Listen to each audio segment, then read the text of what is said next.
அன்புள்ள சகோதர சகோதரிகளே, நம் ஆண்டவராகிய இயேசு கிறிஸ்துவின் அருளும் கடவுளின் அன்பும் பரிசுத்த ஆவியானவரின் நட்புறவும் நம் அனைவரோடும் இருப்பதாக. நாம் இன்றைக்கு எடுத்திருக்கிற தியான பகுதி எபிரேயருக்கு எழுதப்பட்ட புத்தகம் 4ஆம் அதிகாரம் 12ஆம் வசனம். கடவுளுடைய வார்த்தை.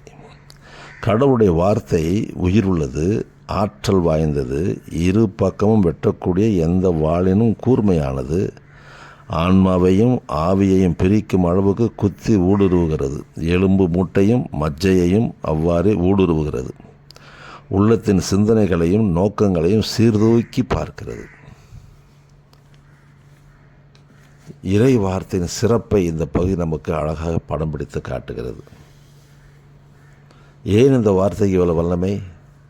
ஏனென்றால் இது கடவுளிடமிருந்து நமக்கு கொடுக்கப்படுகிற வார்த்தை, அல்லது இந்த வார்த்தையின் வழியாக கடவுள் நம்மோடு பேசுகிறார்.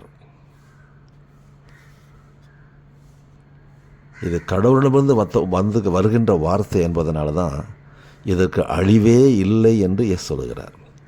வானமும் பூமியும் பொழிந்தாலும் என் வார்த்தைகள் அதனுடைய புள்ளிகளோ ஒரு நாளும் அழியவே அழியாது, நிறைவேறும் என்று சொல்லுகின்றார்.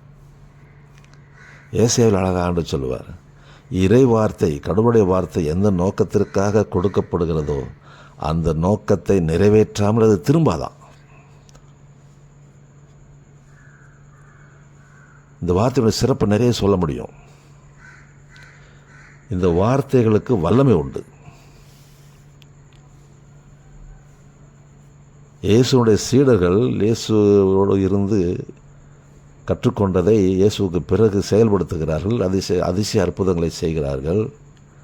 பைபிள் சொல்லுகிறது, ஆண்டவரும் அவரோடு இருந்து அவர் சொன்ன வார்த்தைகளை உறுதிப்படுத்தினாராம்.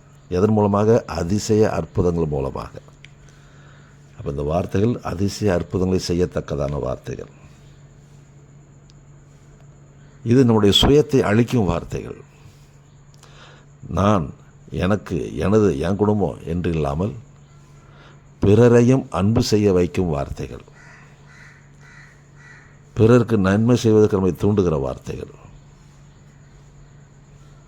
நான் எனது என்பதை விடுத்து நாம் நமது என்று ஒரு சமூகமாக வாழ வைக்கிற வார்த்தைகள் தான் இந்த வார்த்தைகள். சொல்லுகின்றார், இந்த இறை வார்த்தைகள் உங்களுக்குள்ளும் நான் உங்களுக்குள்ளும் நீங்கள் எனக்குள்ளும் இருப்பீர்கள் என்றால், என் வார்த்தைகள் உங்களுக்குள்ளும் நீங்கள் எனக்குள்ளும் இருப்பீர்கள் என்றால் உங்களுடைய ஜெபங்கள் கேட்கப்படும் என்று சொல்லுகின்றார். இன்றைக்கி நம்முடைய பலருடைய ஜெபங்கள் கேட்கப்படாமல் இருப்பதை நாம் பலரும் புலம்புகிறதை நாம் பார்த்துருக்கிறோம். நாங்கள் வருஷம் 3 ஆச்சு, 4 ஆச்சு, 7 ஆச்சு, இது வரைக்கும் அவர் நம்ம ஜெபத்தை கேட்கவே மாட்டேங்கிறார் என்று சொல்லி புலம்புகிறதை பார்க்கிறோம்.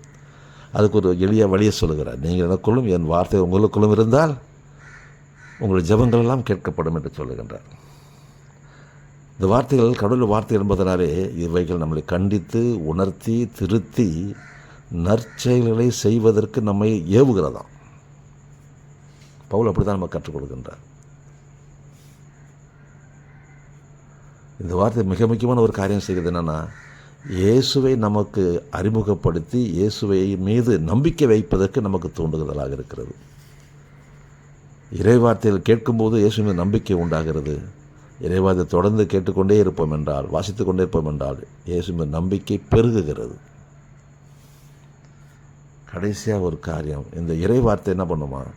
நிறை வாழ்வை நோக்கி நம்மை நடத்துகிறது. பரலோக வாழ்வுக்கு நம்மை தகுதிப்படுத்தி நம்மை திருத்தி நடத்துகிறது. ஏனென்றால் நிலை வாழ்வை நாம் பெற்றுக்கொள்ளப் போகும்போது அந்த இறுதி நாளிலே இந்த இறை வார்த்தை நம்மை நியாயம் தீர்க்கும், தீர்ப்பளிக்கும் வார்த்தை. அதனால் இந்த இறை வார்த்தைகளை தினந்தோறும் வாசிக்கிற மக்களாக, தியானிக்கிற மக்களாக, அதை வாழ்வாக்குகிற மக்களாக மாறுவோம். ஆண்டவர் நம்மோடு இருந்து பெரிய காரியங்களை செய்வார், அதிசய அற்புதங்களை காண பண்ணுவார். செய்வோமா? ஜெபிப்போம். எங்கள் அன்புள்ள பரலோக தந்தை, இது காலை வேளையிலே உங்களுடைய இறை வார்த்தைகள் எப்படிப்பட்டது, அது எங்களுக்குள் என்னென்ன மாற்றங்களை கொண்டு வரும் என்று கற்றுக் கொடுத்த பாடத்திற்காக நன்றி. இதை தினந்தோறும் படித்து தியானித்து அதை வாழ்வாக்குகிற மக்களாக நாங்கள் மாற எங்களுக்கு உதவி செய்வீராக. எங்களோடு இருந்து பெரிய காரியங்களை செய்யும். மீட்பர் இயேசுவின் பெயரால் ஜெபிக்கிறோம் நல்ல பிதாவே, ஆமென். ஆண்டவர் நம் யாவரையும் ஆசீர்வதிப்பாராக. அன்புடன் விக்டர் பாக்கியம்.